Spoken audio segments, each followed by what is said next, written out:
장기 조정이냐 아니면 단기 하락이냐 언제 반등하냐 이런. 주식 투자자들이라면 지금 가장 묻고 싶은 질문일 겁니다. 자, 1월 내내 악재의 연속이더니 오늘은 코스피가 2,800선마저 내주며 시장 불안감을 더욱 증폭시켰습니다. 오늘 ETY는 우리 증시에 들이온 안 좋은 소식들 점검해보고 앞으로 증시 향방을 예상해보겠습니다. 박소연 신현증권 투자전략부장 나오셨습니다. 부장님 어서 오십시오. 네, 안녕하세요. 자, 뭐 이런 장을 한두 번 겪어보진 않으셨을 텐데 이제 과거 경험에 비춰서 지금의 시장을 좀 어떻게 진단하고 계신지 먼저 좀 말씀을 듣고 진행을 해볼까 합니다. 네, 2020년은 코로나가 처음 발발했던 해였고요. 2021년에는 코로나가 터졌지만 그럼에도 불구하고 이것을 이겨내 보려고 했었던 해.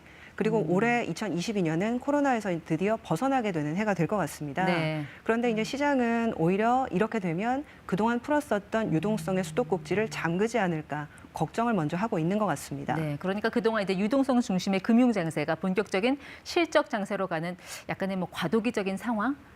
그 사이에서 겪는 우리 주가의 후유증 이런 것들이 지금 나타나고 있다는 말씀이신 것 같은데요.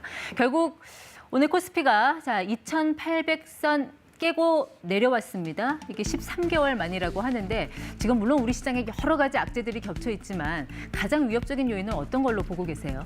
네, 이번 주에 미국 통화정책 결정회의인 FOMC 회의라는 것이 열리게 됩니다. 일단 올해는 지금 1월 달에는 금리를 올리지는 않을 것 같은데요. 앞으로 3월, 6월, 9월, 12월 최소 4번 정도는 기준금리를 인상할 수 있다라는 얘기가 나오면서 벌써부터 투자자들은 경계감을 늦추지 않는 상황입니다. 근데 미국의 긴축 움직임은 이미 뭐 시장에 알려진 소재고 다만 그걸로 인해서 이제 하락을 할 것이냐 반등을 할 것이냐 이게 고민인 건데 뭔가 좀 이렇게 명확하지 않기 때문에 시장이 그 자체를 불확실성으로 받아들이고 있는 거 아닐까요? 네, 처음에는 올해 기준금리 인상이 한 2번 정도 될 거다라는 얘기가 많았는데 현재 인플레이션 압력이 가면 갈수록 계속 심각해지는 상황이다 보니까 네. 처음에는 3번 그리고 지금은 4번이라는 얘기까지 나오고 있고요. 네. 현재 3월 금리 인상폭이 통상 0.25%포인트가 될 거다라는 얘기가 많았는데 그의 2배인 0.5%포인트도 나올 수 있다. 이런 얘기까지 나오다 보니까 네. 투자자들이 상당히 혼란스러워하고 있다 보시면 될 것 같습니다. 그러니까 우리 증시도 증시지만 이제 미국의 뉴욕 시장은 정말 지난주 최악의 한 주라는 말이 나올 정도로 힘든 상황이었거든요. 특히 이제 국내 증시에 지쳐서 이제 해외로 눈을 돌린 그런 일종의 서학개미들 그런 분들이 많은데 이제 순매수 상위 종목 수익률을 보니까 정말 좀 가혹하다 싶을 정도로 많이 빠졌거든요. 이거 어떻게 보세요? 좀 지나친 과열에 따른 정상적인 조정일까요? 아니면은 그냥 일시적인 조정에 그치는 걸까요? 네, 일단 많이 올랐기 때문에 떨어지는 부분도 있겠지만 현재 금리를 올리게 되면 통상적으로 고밸류 주식들이라고 얘기를 많이 하거든요. 네. 통상 벌어들이고 있는 이익 대비 훨씬 더 높은 주가를 인정받고 있는 주식들을 보통 고밸류 성장주라고 얘기하는데 현재 말씀하셨던 반도체라든지 그리고 인터넷 주식들이 여기에 해당이 됩니다. 이런 주식들은 금리를 올리게 되면 좀 더 많은 조정을 받는 경향성이 있었기 때문에 지금 현재 미국 증시 조정의 원인이 되고 있다 보시면 될 것 같습니다. 네, 뭐 이렇게 좀 증시가 흔들리면 목요일 그 FOMC 회의에서 파월 의장이 좀 시장을 달래줄 거야, 또 유화적으로 나올 거야, 뭐 이런 전망도 있던데 그럴 수 있을까요? 근데 이제 불행하게도 올해는 지금 물가 압력이 계속 강화되고 있다라는 뉴스가 굉장히 많이 나오고 있습니다. 이 물가 압력이 강화될 때의 문제는 미국에서 최근에는 인플레이션이 역진세적 성격을 가졌다라는 네. 얘기가 많이 나오고 있거든요. 이 역진세라는 거를 좀 풀어서 설명을 해드리면 누진세는 많이 버는 사람이 더 많이 세금을 내는 구조이고요. 네. 역진세는 돈을 덜 버는 사람이 더 많이 내는 구조를 가진 아무래도 세금입니다. 생필품이 많이 오르니까요. 그렇죠. 네. 그러다 보니까 이 인플레이션이 오히려 저소득층에게 더 부담을 주고 있다라는 네. 생각들을 많이 하다 보니까 올해 11월 중간 선거 앞두고 미국은 꼭 인플레이션을 잡아야 된다라고 생각을 하고 있는 상황입니다. 네. 자, 그런데 아무래도 제가 전문가들 나오면 꼭 여쭤보고 싶은 게 지금의 인플레이션이 물론 이렇게 돈이 많이 풀려서 올라가는 그런 효과도 물론 있겠습니다만 공급난 때문에 막상 시장 매대에 가면 물건이 없는 상황. 이런 측면에서 나오는 그런 인플레이션도 있을 텐데 그거를 금리 인상으로 잡을 수 있을까요? 현재 2년간 돈이 너무 많이 풀렸기 때문에 물론 공급망적인 인플레이션도 영향은 있겠지만 돈이 많이 풀린 부분도 이것을 더 자극했을 수 있다라고 네. 생각을 하고 있는 것 같습니다.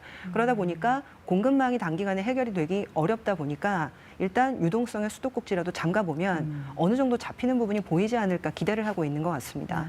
여기 또 하나의 그 대외적인 요인이 이제 러시아의 우크라이나 침공 가능성.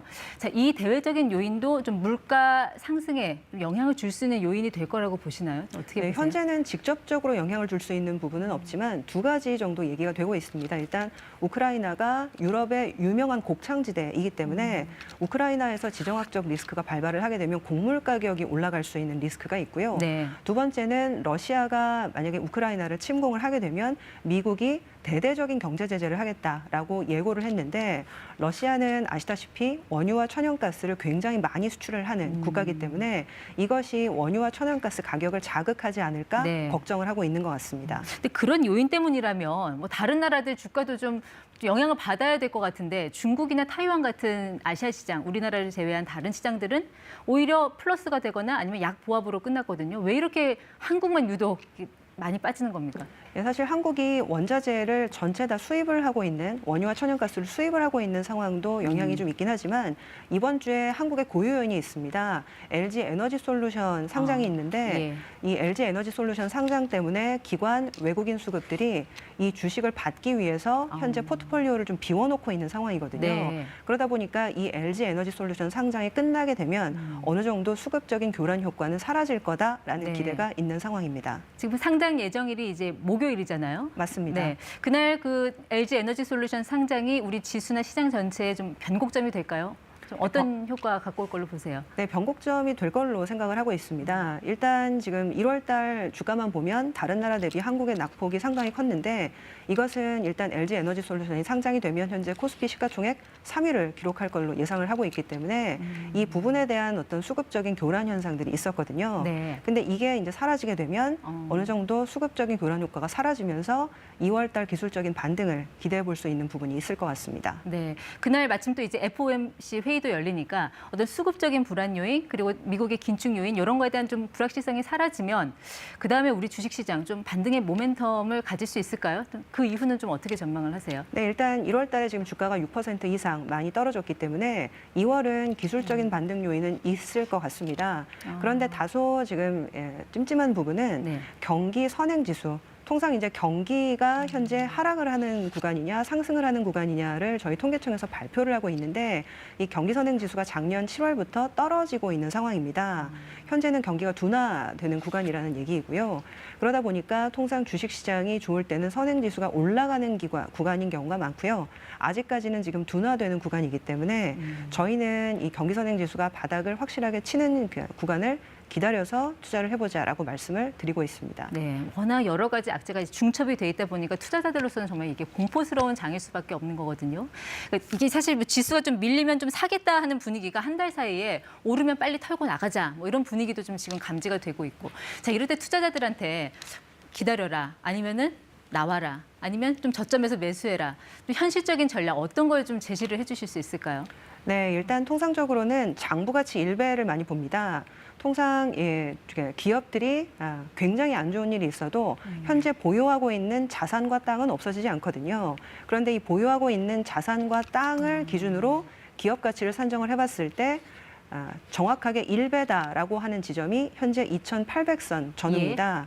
그러다 보니까 오늘 그 2,800선을 살짝 깨고 내려갔는데 통상적인 이 장부가치 1배 레벨 아래에서는 주식시장에 상당한 좋은 매수 기회를 제공한다라는 얘기가 많거든요. 네. 그래서 지금은 변동성 구간이긴 하지만 중기적으로는 좋은 매수 구간이 될 수 있을 것으로 생각을 하고 있습니다. 어쨌든 이제 목요일이 좀 변곡점이 되겠지만 당분간은 좀 어수선한 장이 되니까 최대한 좀 보수적인 전략으로 접근하라는 말씀까지 듣도록 하겠습니다.